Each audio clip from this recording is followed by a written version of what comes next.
রঞ্জন আর মধুর মিলনের জন্য অতি অতি সত্তরই ডাক পড়বে, বুঝেছিস? রায়ধনী বৃন্দার কথা শুনে ঘরে ফিরে গেলেন, আর সখীরাও যে যার ঘরে চলে গেল। ওদিকে আয়ান গৃহে মায়ের ঝিয়ে প্রচন্ডতম বিবাদ লেগেছে। জটিলা বলছে, দেখ দেখ দেখি কুটিলে, তুই পাড়ায় পাড়ায় বৌমার নামে মিছিমিছি যা তা বলে বেড়াস, বলে বলে বলে বলে এই কলঙ্কটা রটিয়েছিস। তারা সেই সুযোগ নিয়েছে প্রতিবেশীরা, এখন ঘাটে পথে মাঠে বৌমার নামে যে যা খুশি সে তাই বলে বেড়াচ্ছে। বেচারিকে তো আমি কোনো দোষ দেখতে পাই না। তুই যতবার বৌমার নামে যা কিছু বলেছিস সবটা প্রমাণ করতে যে অপদস্থ ছাড়া আর কিছুই লাভ হয়নি। তো কি লজ্জার কথা, তুই একটু বোঝবার চেষ্টা কর। কেন কেন এসব বৌমার নামে কুৎসা রটনা করছিস বলতো? কুটিলা খুব চটে গেছে। মরি, বৌমার ওপর দেখি বড় দরদ উছলে পড়েছে। এই বউ তোমার স্বর্গের সিঁড়ি তৈরি করে দেবে, বুঝেছ? আর তাই যে তুমি তত্তর তত্তর করে শটান স্বর্গে চলে যাবে। সেই সুদিনটার আর বেশি বাকি নেই, বুঝেছ?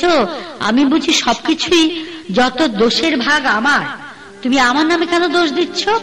পাড়া প্রতিবেশীরা কেউ কিছু চোখে দেখতে পায় না? চোখে কি ঠুলি পড়ে বসে আছে? বলি এমন বউ আর কার বাছে, সারা ব্রজ ধামে যার কলঙ্কের গন্ধ, এমন বউ আর কার আছে?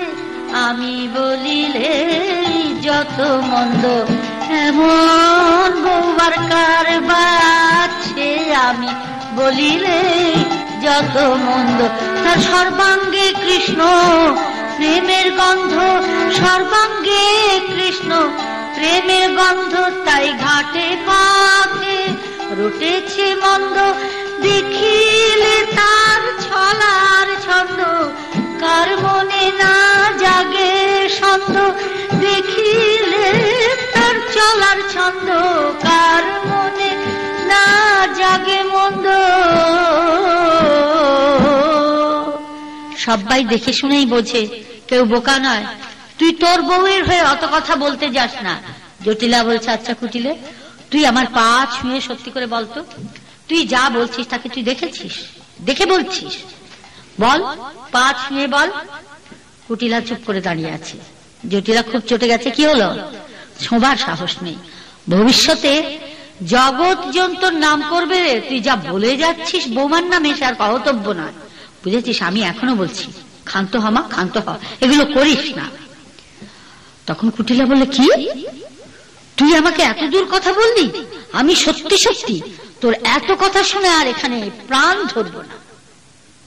জটিলা বলছে, তুই বলে প্রাণে বেঁচে আছিস, যা করছিস তুই, তোর বিবেক যদি থাকতো আমি হলে গলায় দড়ি দিয়ে মরতাম। কি?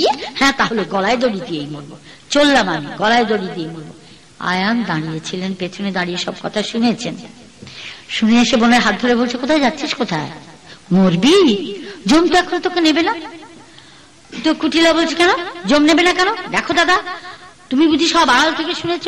যা হোক, যা ভালো বোঝো তোমরা, মায়েতে বেটাতে বউয়েতে ভালো থাকো। আমি এখানে আর থাকবো না, আমি জীবন ত্যাগ করব, আমি মরব। আয়ান তখন হেসে ফেলে বলছেন, মরবি? মর, সকাল থেকে তো কিছু খাসনি, একটু খেয়ে যা। মরবি কেন? খাওয়া দাওয়া কর, তারপরে যা। শোন, তুই এমন করিস, সংসারে এমন যন্ত্রণা, এমন চিৎকার চেঁচামেচি ঝগড়া লজ্জার ব্যাপার করিস যে আমি যে প্রাণ ভরে মায়ের পায়ে দুটো জবা দেব, তাকে যে পুজো করব, সে সুযোগটুকু পর্যন্ত পাই না। এত অশান্তি করিস। তুই কেন এগুলো করিস? এই তোকে আমি বলছি, তুই এই সংসারটাকে নিজে তো করতে পারলি না, বিধবা হয়ে ফিরে এলি আমাদের কাছে এসে যে তুই শান্তি দিবি বা শান্তিতে থাকবি তা করিস না, এমন অশান্তি দিস কি বলবো, বলার কিছু নেই। তুই এগুলো কেন করিস? আর রায়ধনী রাজার মেয়ে, তার সম্ভ্রম বোধ আছে বলে সেগুলো সহ্য করে, অন্য কেউ হলে এগুলো তো সহ্য করতো না। তা আমি বলি কি, যে তুই এক কাজ কর, এই অশান্তিগুলো না করে একটুখানি শান্তিতে তুই নিজের জীবনেও শান্তি পা, আমাদের একটু শান্তি দে, সংসারটা একটু শান্তি আসুক। তখন কুটিলা বলছে, দাদা আমি আজ থেকে প্রতিজ্ঞা করছি, তোমার বউয়ের নামে আমি কোনো কথা শুনবো না, কাউকে কিছু বলবো না। যত দোষ যখন আমারই হয় তখন আমি আরো কথার মধ্যে থাকবো না। কিন্তু একটা কথা বলি, তোমার বউ রাজার বেটি, বৃষভানু নন্দিনী, ওর যত দোষী থাক ও কিন্তু মিথ্যে কথা বলে না। আমি বলছি তাই তো অপরাধ? তুমি ওকে জিজ্ঞাসা করে দেখো, ও কিন্তু মিথ্যে বলবে না, আমি বলছি। তখন বলে যখন কুটিলা দুপা এগিয়ে গেছে, আয়ন পেছন থেকে ধরে বলছে, কোথায় যাচ্ছিস? মরতে যাচ্ছিস? এখন যাস না, যম ফিরে গেছে, যম তো তোকে নেবে না। তখন কুটিলা বলছে, কি বলছো, কেন? বলছে, হ্যাঁ তুই যে বললি না যে রাধারানীর নামে আর কিছু কখনো বলবি না, যম যদিও বা এসেছিল সে ফিরে গেছে, যা ঘরে যা। কুটিলা তখন মুখে চাপা দিয়ে হেসে ফেলে, হেসে ফেলে বলে যে দাদা তোমার সঙ্গে পাওয়া যায় না। দাদার এমন কথা শুনে কুটিলা নিমেষে সমস্ত রাগ মিলিয়ে যায়। এমন সময় বৃন্দা রাধারানীকে আয়নের ঘরে পৌঁছে দিয়ে যায়। আয়নের ঘরে আসতে রাধারানী অবনত মস্তকে দরজার কাছে দাঁড়িয়ে আছে। আয়ান তাকে সমাদরে তার ঘরে ডেকে নিয়ে গেল। তুমি এসো না, একবার এসো। আয়ানকে ডেকে নিয়ে গিয়ে আয়ান রায়ধনীকে প্রশ্ন করছে, প্রিয় গো,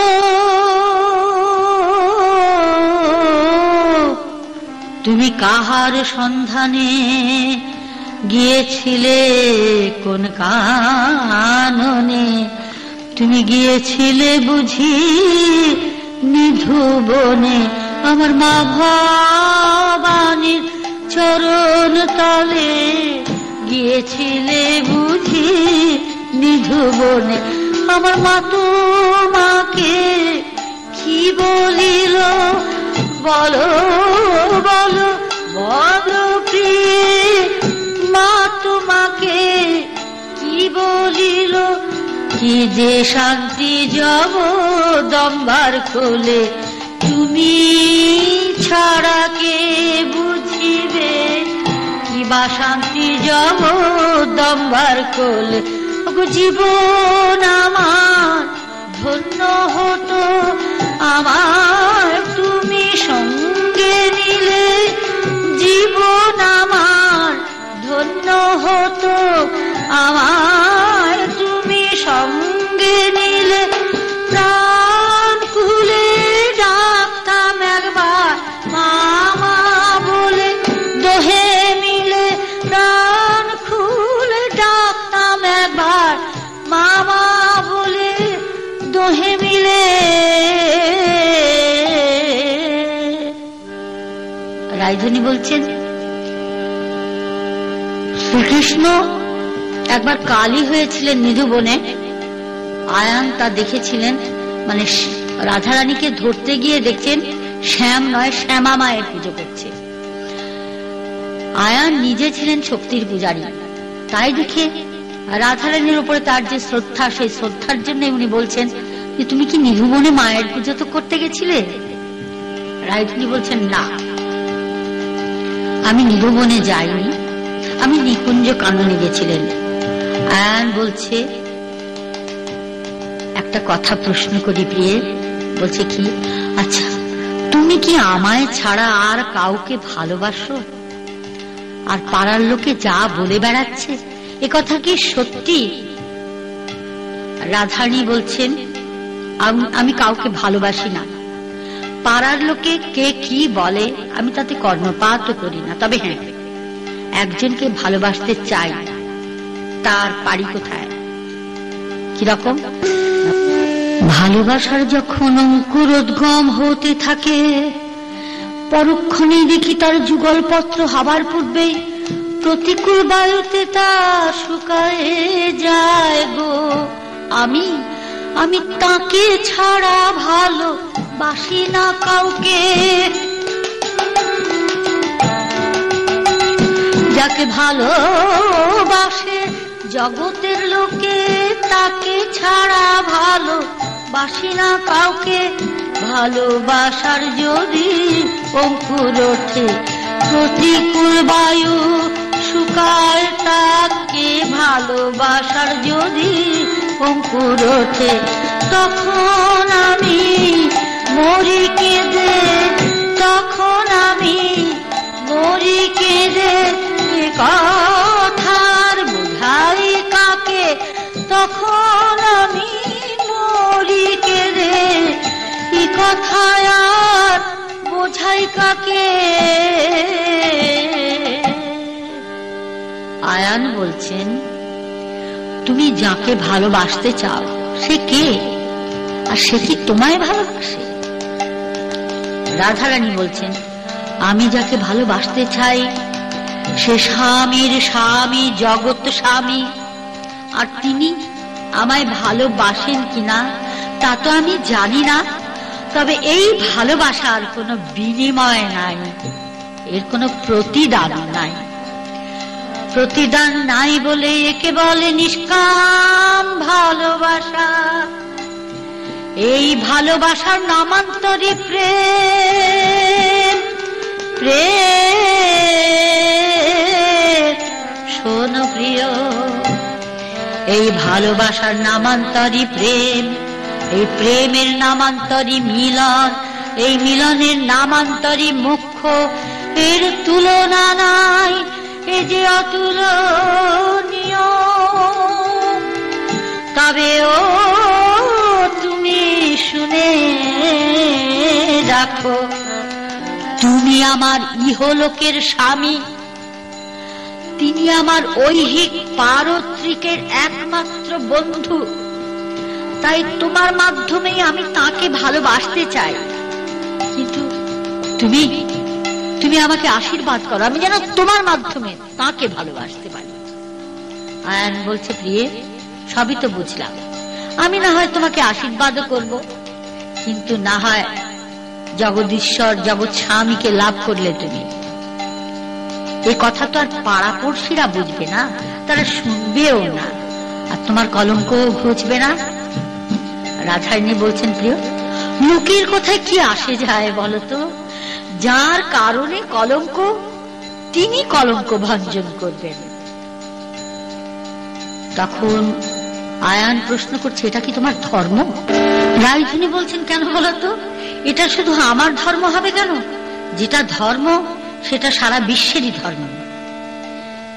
কেউ বা সূক্ষ্ম ভাবে তারে ভালোবাসে, কেউ বা বাৎসল্য ভাবে, কেউ বা মধুর ভাবে, কেউ বা শান্ত ভাবে, কেউ বা দাস্য ভাবে। তাকে ভালোবাসে নানা জনে নানা ভাবে। কিন্তু এই বৃন্দাবনে শান্ত আর দাস্য ভাবে কোন স্থান নাই। কারণ মাধুর্য ভূমি এই বৃন্দাবন, তাঁর লীলাস্থল। এই বৃন্দাবনে সূক্ষ্মভাবে ভালোবাসে যত গোচারণ সাথী, বাৎসল্য রসে ভালোবাসেন নন্দ যশোমতী, আর মধুর ভাবে ভালোবাসে যত গোপী জনা। তাদের মাঝে আমি হই একজনা। শান্ত মার্গের ভক্তগণের ভগবানে নিষ্ঠা আর বিষয়ে কোন তৃষ্ণা থাকে না গো। আর দাস্য মার্গের ভক্ত হলে তার সম্বন্ধ, অর্থাৎ তুমি প্রভু, আমি তোমার দাস, এর মধ্যে আছে এক অনির্বচনীয় নিষ্কাম পরমানন্দ। অতএব এই ভাবের মধ্যে শান্ত আর দাস্যের স্থান নেই। বৃন্দাবনের ভাবে দাস্য আর শান্ত নেই। আর বলছেন, কি অদ্ভুত, তুমি এত বড় ভক্ত হয়ে উঠেছ। তখন রাইধুনী বলছেন, সে কি প্রিয়, তুমি কি বলছো? তুমি মা জগদম্বার আশ্রিত, মায়ের পরম ভক্ত। আমাকে তোমার ভক্ত বলা উচিত হয়নি। তোমার মধ্যে ভক্তের যে সমস্ত লক্ষণ আমি দেখতে পাই, আমার মধ্যে তা কোথায়? ভক্তি না থাকলে ভক্ত হওয়া যায় না। আর সেই ভক্তির 64 অঙ্গ, তার মধ্যে নবভক্তি প্রধান। নবলক্ষণা ভক্তির কোন অঙ্গই তো আমার ভজনা করা নেই বা ভজনা করি না। আমায় তুমি ভক্ত বলছো? তখন আয়ান বলছেন, ভক্ত তার নিজের লক্ষণ দেখতে পায় না, নিজেকে সেই জন্য সে ভক্ত বলে স্বীকারও করে না। তখন রাধারানী বলছেন, তুমি সত্যি সত্যি মায়ের কৃপা লাভ করেছো, তুমি কৃপা লাভ করেছো বলেই এইরকম কথা বলছো। শোনো, রাধারানী বলছেন, শোনো, প্রেম হওয়া কি মুখে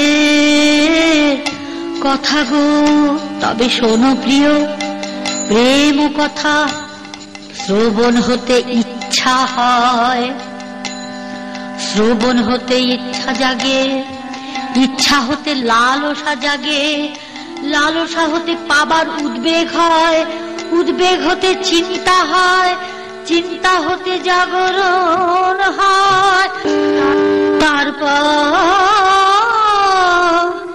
মলিনাঙ্গতা প্রভৃতি দশা দূর হয়।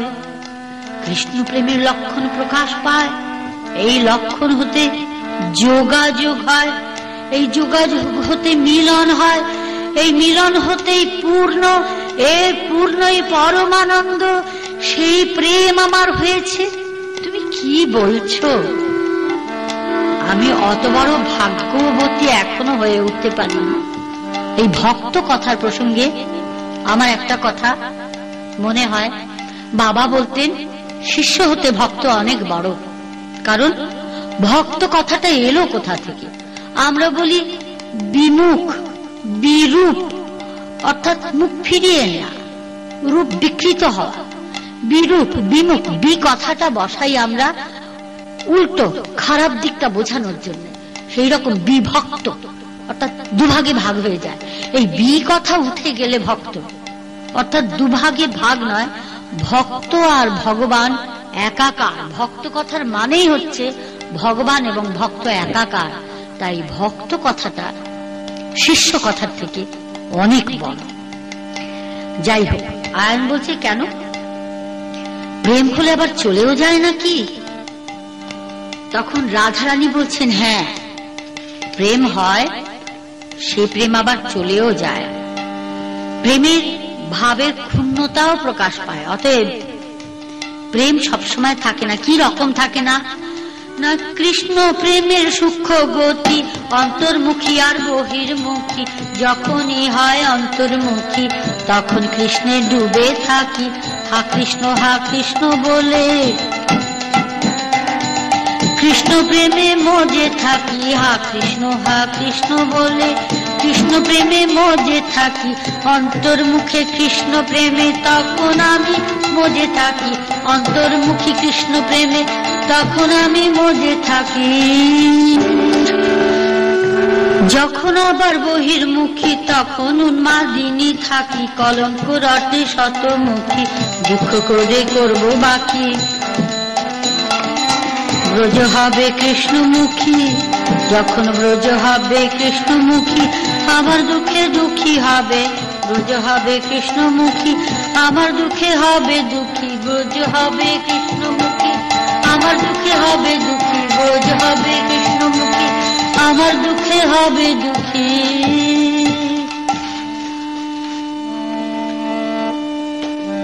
আয়ান তখন বলছে, তুমি কি বলছো? তুমি যে আমার সব কথা মিথ্যে করে দিলে গো। তো এ পর্যায়ে লোক উঠলে তার থেকে আবার প্রেম চলে যায় নাকি? রাধারানী বলছেন, না না, তুমি ঠিক বুঝতে পারোনি। এই চলে যাওয়া বা না যাওয়া নয়, সরে যে বিরহ দিয়ে যদি কোনো অপক্কতা থাকে, বিরহানলে পুড়িয়ে তাকে পাকা করে নেয়। তখন আয়ান বলছেন, তাহলে আর শান্তি কোথায়? যাকে ভালোবাসলে সে যদি কাছেই না রইল তবে শান্তি কোথায়? তার থেকে তাকে ভালোবেসে লাভটাই বাকি। রাধারানী বলছেন, তবে শোনো, শান্তি কোথায়? যে বিরহে কৃষ্ণের প্রতি যে অব্যক্ত অনুরাগ অঙ্কুরিত হয়, সেই অঙ্কুর হতে শাখাপত্রাদি শাখা প্রশাখা পরিবেষ্টিত ও ফলে ফুলে সুশোভিত এক কৃষ্ণ প্রেমের তরু উৎপত্তি হয়। আর সেই তরু ছায়া তলে সমস্ত প্রকার জীবন ক্লান্তি দূর করে পরম শান্তি লাভে পরমানন্দে বিরাজ করে। আয়ান বলছে সবই তো বুঝলাম আর শুনলাম, তবু একই কথা মনে পড়ে। সংসারের কোনো ক্ষেত্রেই বাড়াবাড়ি ভালো নয়। তুমি যে কুলবধূ এটা কখনো তুমি ভুলে যেও না, তাতে ভবিষ্যতে জগতের ক্ষতি সাধন হবে। আর আমার কিছু বলবার নেই, এখন তুমি যা ভালো বোঝো তাই করো, যাতে ব্রজধামে নিষ্কলঙ্ক আদর্শময়ী নারীকুল প্রতিভাশালিনী হতে পারো, তাই করো। তা থেকে তা দেখে আমিও আনন্দ পাব। রাধারানী বলছেন, যার চরণে কলঙ্ক অকলঙ্ক ভালো মন্দ সর্বস্ব সঁপে দিয়েছি, সেই কলঙ্ক ভঞ্জনকারী গোবিন্দই তার প্রয়োজনে উপযোগী সকল ব্যবস্থা করবেন। এর বেশি আমি কিছু জানি না গো। তার লীলা তিনি কিভাবে করবেন, কিভাবে আমার কলঙ্ক ভঞ্জন করবেন, তা তিনি জানেন। এদিকে নিকুঞ্জ বন থেকে চিন্তিত হয়ে কৃষ্ণ ধীরে ধীরে বিরস বদনে গোচারণে সুবলাদি সখাদের সঙ্গে মিলিত হল। তখন সুবল ডেকে বলল, ভাই কানাই, আজ তোমাকে কেমন যেন গোচারণে আসার সময় থেকে কেমন যেন একটা শুকনো মুখ লাগছে তোমাকে, তোমার। কৃষ্ণ বলছেন, না কিছু হয়নি। তখন বলছে যে তোমার কিছু হয়নি এটা ঠিক। সুবল বলছে যে তোমার কিছু হয়নি এটা ঠিক, কিন্তু আমার খুব খারাপ লাগছে একটা জিনিস।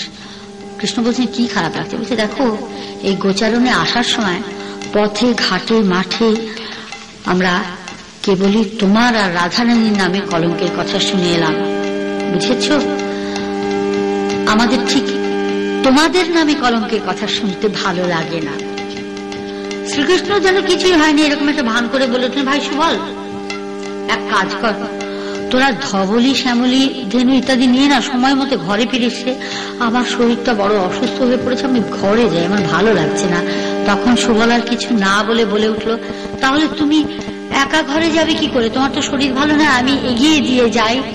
শ্রীকৃষ্ণ বলছেন, না আমাকে এগিয়ে দিতে হবে না, তোরা গরু বাছুর নিয়ে গোচারণের পর বাড়িতে ফিরে আসিস, আমি বাড়ি যাচ্ছি। বাড়িতে যেতে গিয়ে দূর থেকে দেখছেন মা যশোমতী নবনী তুলছেন।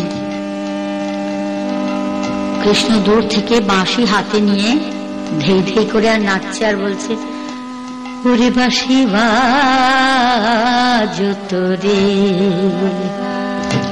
রাগিনী ধরে বাঁশি বাজো তোরে, রাগিনী ধরে বাঁশি বাজো তোরে, বাজো তোরে বাঁশি বাজো তোরে, বাঁশি বাজো তোরে, বাঁশি বাজো তোরে, বাঁশি বাজো তোরে, রাগিনী ধরে বাঁশি বাজো তোরে, নুনি দে মা নুনি দে বলে বাজো তো রাগিনী ধরে, নুনি দে মা নুনি দে বলে বাজো তো রাগিনী ধরে, বাজো তোরে, বাঁশি বাজো তোরে। ওই যে বসে আছেন মাতা নবনী ধরে, ওই যে বসে আছেন মাতা নবনী ধরে, বাজো তোরে, রাগিনী ধরে বাঁশি বাজো তোরে, বাজো তোরে বাঁশি বাজো তোরে, বাঁশি বাজো তোরে, বাঁশি বাজো তোরে, বাঁশি বাজো তোরে, যতনে করেছে ননি দেবে বলে মোরা ধরে, যতনে করেছে ননি দেবে বলে মোরা ধরে, চল বাঁশি মায়ের ঘরে, মামা বলে রাগিনী ধরে, চল বাঁশি মায়ের ঘরে, মামা বলে রাগিনী ধরে, বাজো তোরে, রাগিনী ধরে বাঁশি বাজো তোরে। যশোমতী গোপালের বাঁশি শুনে ফিরে তাকিয়েই বলছেন, কি হয়েছে গোপাল? মুখখানা শুকিয়ে গেছে, এত তাড়াতাড়ি তুমি গোচারণ থেকে ফিরে এলে? তখন গোপাল দুহাত বাড়িয়ে মাকে ধরতে গেছেন। পরে যশোমতী বলছেন, কি হলো, তোর মুখ চোখ কেমন যেন লাগছে, আমার তো ভালো লাগছে না, চাঁদ মুখে গান গেয়েই চলেছি, সাথে শরীর খারাপ নিয়ে। এই বলে যশোমতী দুহাত দিয়ে হাত বাড়িয়ে যে ধরতে গেছে, যশোমতীর কোলে সংজ্ঞা হারিয়ে গোপাল পড়ে গেল। যশোমতী তখন চিৎকার করে উঠলেন, একি তোরা কি কোথায় আছিস রে, শিগগির আয়, আমার গোপালের কি হলো রে, তোরা দেখে যা,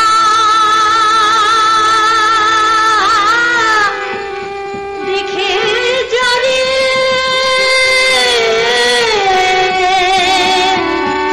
গোপাল আমার জ্ঞান হারালো। সংবাদ শুনে ব্রজের যে যেখানে ছিল সবাই ছুটে এসেছে, নন্দ মহারাজ ছুটে এসেছে, রাজবাড়ির সবাই ঘিরে ধরেছে। খবর পেয়ে যশোমতী হা গোপাল বলে কখনো কাঁদছেন, কখনো সংজ্ঞা হারিয়ে যাচ্ছে। এদিকে নন্দ মহারাজ স্থবিরের মতো দাঁড়িয়ে আছেন, কিংকর কর্তব্য বিমূঢ় হয়ে, চোখ দিয়ে তার নয়ন ধারা বয়ে যায়। চিৎকার করে বলছেন, তোরা কিছু ব্যবস্থা কর, কে আছিস, তোরা বৈদ্য ডেকে নিয়ে আয়, বৈদ্য ডেকে নিয়ে আয়। বৈদ্য ডাকতে কে যাবে? তখন বলছে, এমন বৈদ্য দেখি তো। বৃন্দা বলছে, কে বলছে? কেউ নেই, বৈদ্য এখানে আছে অনেক। আস্তে আস্তে সবাই চারিদিকে বেরিয়ে গেছে তো বৈদ্য ডাকতে। বহু বৈদ্য এসেছে, সবাই নাড়ি ধরছে, বলছে কি জানি কি রোগ হয়েছে, আমরা কিচ্ছু বলতে পারছি না, এই রোগ সারাবার মতো বৈদ্য এখানে নেই। বৃন্দা চটে গিয়ে বলছে, কে বলছে কেউ নেই? নিশ্চয়ই আছে, আপনি যদি কিছু মনে না করেন, হুকুম করেন, আমি বৈদ্য নিয়ে আসছি। বৃন্দা তখন যশোমতী বলছেন, বৃন্দা তুই এখনো অনুমতির জন্য অপেক্ষা করছিস? যা শিগগির যা। হ্যাঁ যাই, কিন্তু আমার একটা কথা আছে। কি কথা আছে?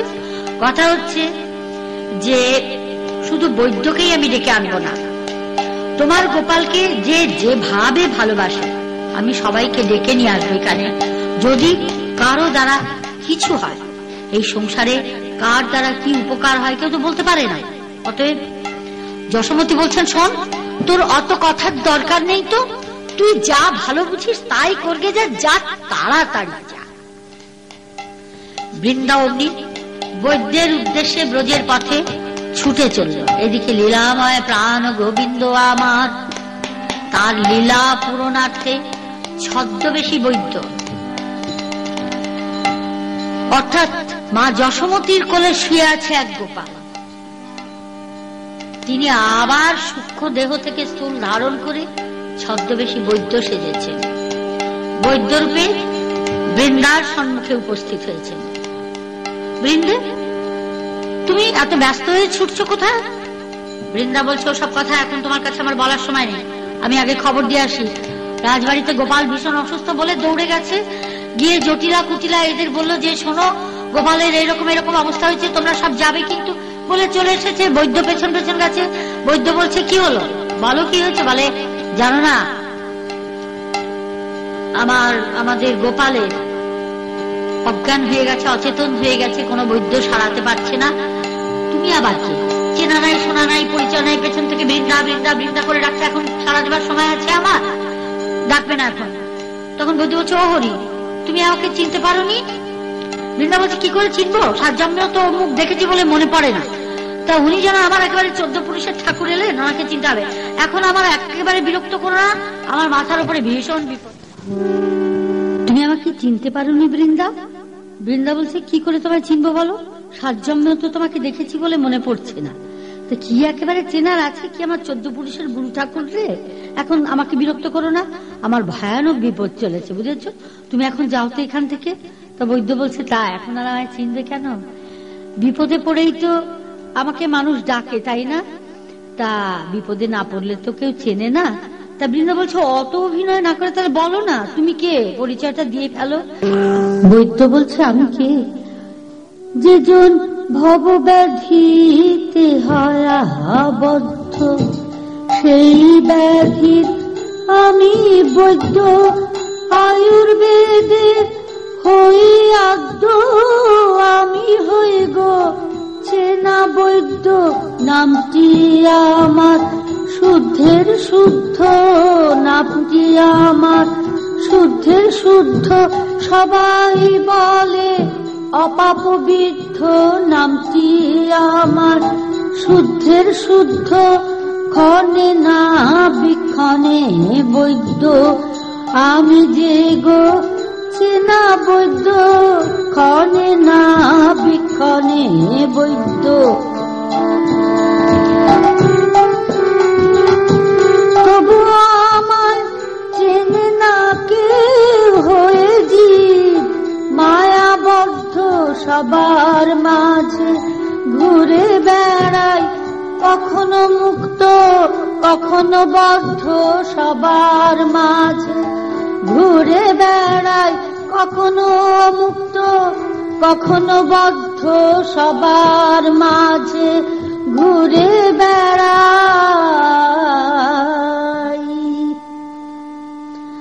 তখন বৃন্দা বলছে, তাহলে তুমি সমস্ত ব্যাধির ঔষধ জানো? তাহলে আর দেরি নয়, তাড়াতাড়ি আমার সঙ্গে চলো, দেখো পারো যদি ব্যাধি মুক্ত করতে। না হয়তো তোমাকে এখান থেকে, যদি তুমি সারাতে না পারো তো এখান থেকে তুমি বিদায় হও। তোমার মতো কত বৈদ্য রাজবাড়িতে হতাশ হয়ে বসে রয়েছে। তা বৈদ্য বলছে, তাই নাকি? অনেক বৈদ্য বেদে বসে আছে, পারেনি কেউ, তারা রোগ চিনতে পারেনি বুঝি। তা সব বৈদ্য কি আর সব রোগ চেনে? আর রোগ চিনে ঔষধ না দিলে রোগ সারবেই কেন? তবে আমি দেখি যদি রোগের কোনো ব্যবস্থা করতে পারি। দেখতে গিয়ে এদিকে আমি তো আর রোগ দেখে করিনি না যে তোমরা আমায় তাড়িয়ে দেবে কি রাখবে, ভালো বলবে কি মন্দ বলবে, ওসবের ধার আমি ধারি না। বৃন্দা তখন এক পলক তাকিয়ে দেখে বলে, আরে এই বৈদ্যকে কেমন যেন চেনা চেনা লাগছে না? ওহে চতুর, তুমি আমার কাছে চতুরতা করে পার পাবে ভেবেছ? মনে মনে ভাবছি, আমি ঠিক ধরতে পেরেছি। তা বেশ, তোমার রোগের ব্যবস্থা তুমিই করো। তা প্রকাশ করে লাভ কি? অতএব চুপচাপ থেকে কার্যোদ্ধার করে একবার দেখি রায়ধনের কলঙ্ক ভঞ্জনের একটা কোনো অভিনয়ের ব্যবস্থা করেছে বোধহয়, কি করে ব্যাপারটা একবার দেখি। প্রকাশ্য বলছে, ওগো বৈদ্য, তুমি বলছো কারো রোগের চিকিৎসা করে তুমি কিছু নাও না, কিন্তু যদি এই রাজার ছেলে গোপালের রোগটি সারিয়ে দিতে পারো তোমাকে অনেক অনেক পুরস্কৃত করবে। তা বৈদ্য, তুমি গেরুয়া বসন পড়েছো কেন? আজ এই ঝুলি বা কেন? বৈদ্য বলছে, আর বলো কেন, আমি যে আপন ভোলা না, তাই যখন যা খুশি তাই করি, একটা পড়লেই হলো, যা হয় কিছু একটা পেলেই হয়। কি বলো বৃন্দে? তো কখনো বৈদিক পড়ি, কখনো পীড়িত বসনও পড়ি। আর এই যে ঝুলিটি দেখছো না, সারা জগতের যত ব্যাধি আছে সব ব্যাধির ঔষধ জড়ি পুঁটলি করে এই ঝোলার মধ্যে ভরে রেখেছি। কখন কখন কোনটার দরকার হয় তো বলতে পারি, ঝুলি থেকে বার করে দিয়ে দিই আর কি। তা তোমার এ সমস্ত পরিচয়ের দরকারটা কি? তোমাদের তো রোগ সারাবার কথা, রোগ তো সারলেই হলো। তো বৃন্দা বলছে, তো তুমি কখনো গেরুয়াও পড়ো, কখনো পীড়িত বসনও পড়ো, তা আসল রূপটা তোমার কি? তখন বৈদ্য বলছে, কত রূপে কত ভাবে বিহার করি মায়ার ভবে, রূপের হদিস করতে যে করে সাধু, কত ভাবে দিন কাটায় ভেবে ভেবে, দিন কাটায় ভেবে ভেবে, করে আর তুনার কত রাবে, দিন কাটায় ভেবে ভেবে, আমার কৃপা পায় যবে, সাধক সিদ্ধি এইভাবে বয়ে বেড়ায়, মোক্ষ মুক্তি ঝুলি ভরা, তত্ত্ব যুক্তি বেদ বেদান্ত অতীত হলে আমার, বেদ বেদান্ত অতীত হলে আমার হদিস পায় সবে বেদ বেদান্ত, অতীত হলে আমার হদিস পায় সবে বেদ বেদান্ত, অতীত হলে।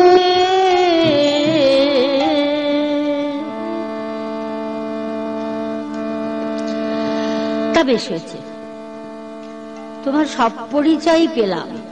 এখন আমাদের এই নন্দের বেটা গোপালের রোগটা সারাতে পারলেই তোমার পরিচয়ের বাহাদুরি বুঝব, তা না হলে তোমার কোনো পরিচয়েরই কোনো দাম নেই আমাদের কাছে।